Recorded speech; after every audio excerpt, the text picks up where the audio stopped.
Hey, it's James. Welcome back to the channel. So glad you were here. In this video, I want to cover part two. I will admit I only stayed for half a day yesterday at the Restore 2025 conference, but it was a powerful event, and I want to affirm something. I got to meet several people and talk to them one-on-one, and the thing that a lot of the detractors, people that defend Daystar, people that defend what IHOPKC did, covering up Mike Bickle's abuse, they go into attack mode and they attack whistleblowers. They attack people like myself and others. And when you get to meet these people, you find out that they're really just good quality people. It tells you something about the ones that are attacking them. But we'll get into that in a minute. Session 7 was the IHOPKC panel. It was Elizabeth Herber, Tammy Woods, and Deborah Perkins. And this was a very powerful session. Deborah talked about her Nazarene background, how her dad went to a vineyard conference. And basically from that point on, Mike was grooming the family. He was looked at kind of like a rock star. Tammy talked about how she had started attending Mike's church in the 1980s. There were a lot of young couples, young families. The charismatic renewal was going, and they went to a potluck dinner, and Mike and Diane were there. And of course, Tammy was 14 at the time when Mike started his grooming of her. And of course, she asked if she could babysit. And then for some reason, all of the church functions from that point on seemed to happen at Tammy's house because they had a pool. There was Monday night football with the guys. All kinds of stuff happened there. And then one night, Mike was taking her home after babysitting, and he pulls over on an unpaved road, and he says, "Do you have feelings for me beyond a friend?" And she's like freaking out, thinking, "Oh my God, I got caught." And then Mike admits he has feelings for her. He's 25. She's 14. Ew. And once again, Tammy brought up the story. He kept saying, "I believe Diane is going to die." Who does that? If I thought my wife was going to die, I'd be on my knees praying for her, not telling other women, "My wife's about to die, and God told me I'm supposed to be with you." Who does that?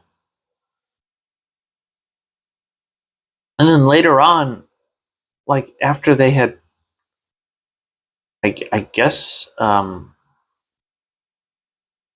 been in bed together, he tells her, "If we get caught, you're going to have to own this." And Mike was transferring responsibility onto her. This is your fault, dude. Anyway,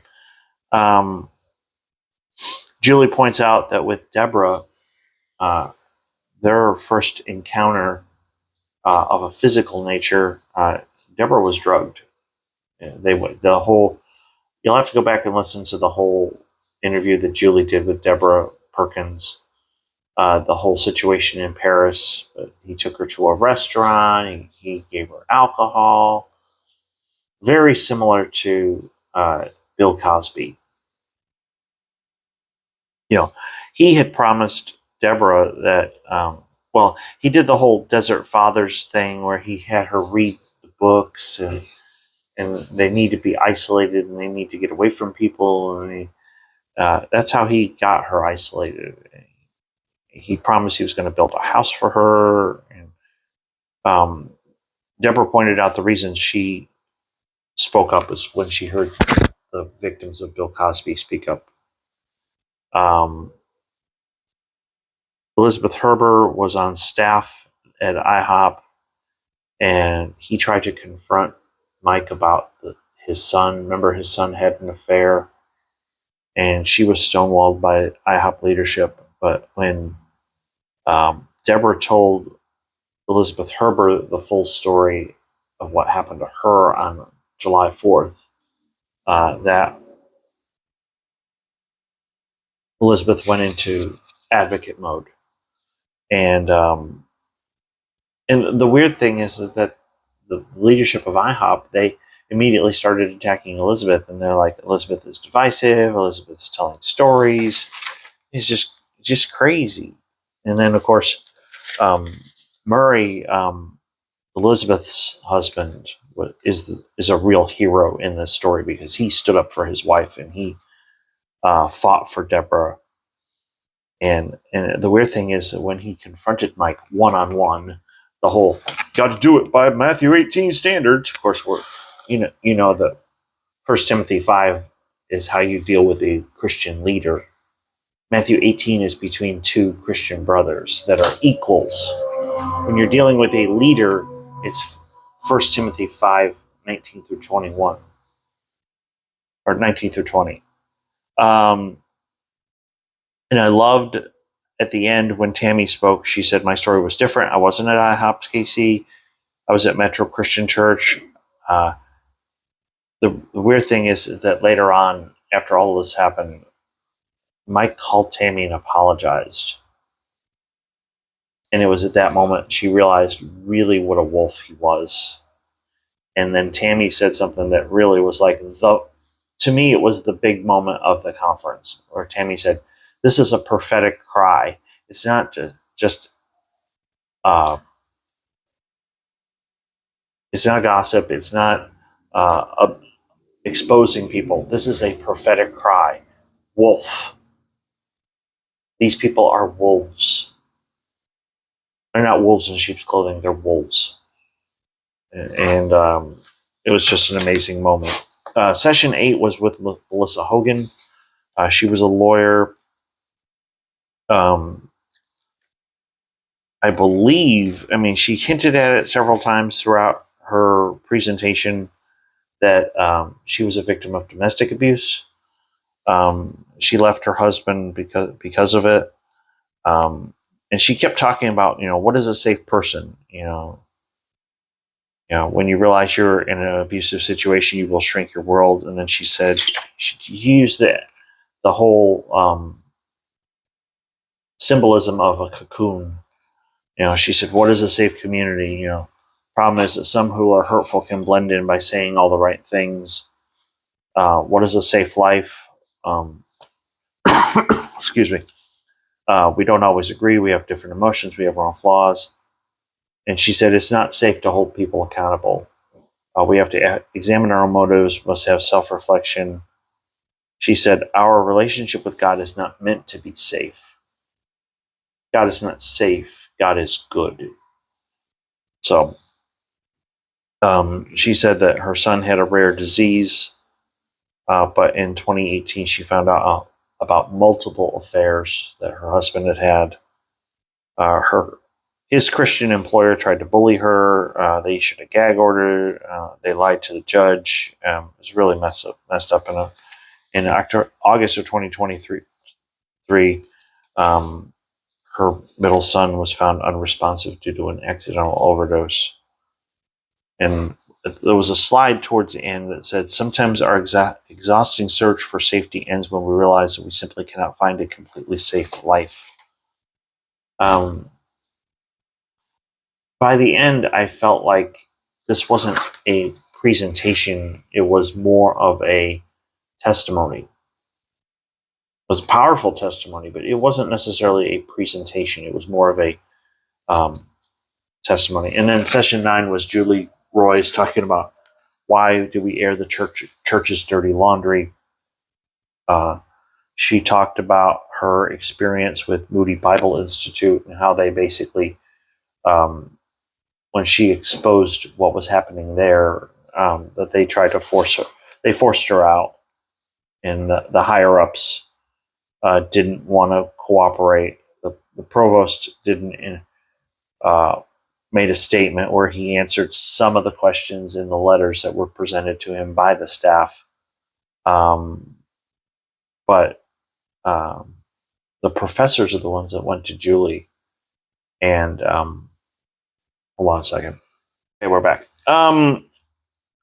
Julie mentioned 1 Timothy 5:20 again, which is important because it's the response when somebody said, "Well, you got to do Matthew 18. You got to do Matthew 18 if you're going to confront this leader." It's like, no, Matthew 18 is about Christian brothers confronting one another. When you're dealing with a leader, go to 1 Timothy 5:20, and in the ESV it says this.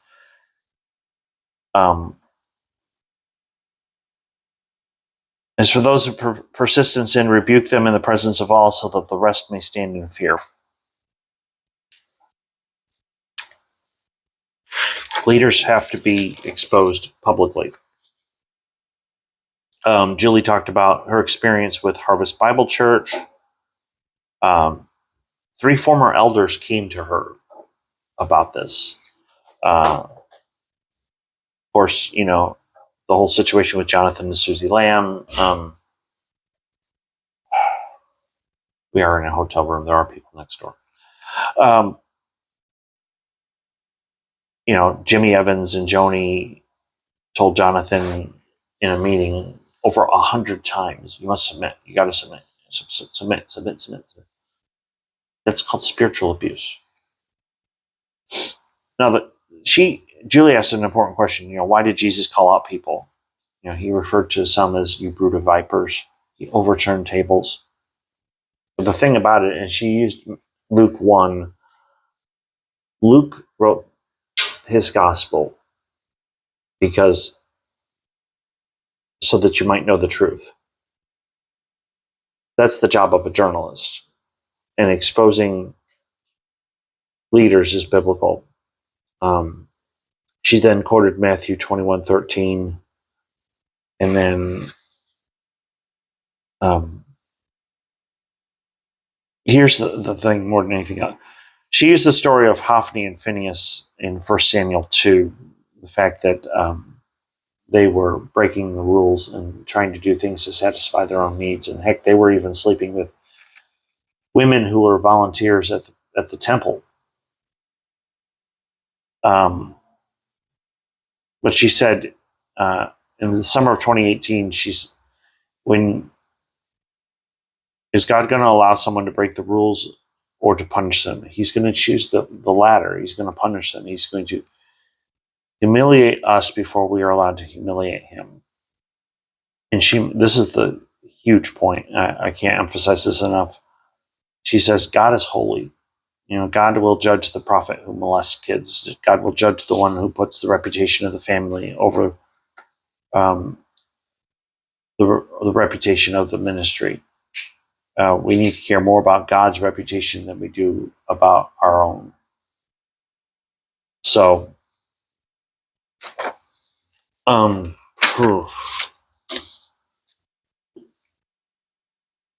then she quoted Romans 2, verse 21 through 24. And she said, "We will speak for the vulnerable. We will stand for the vulnerable.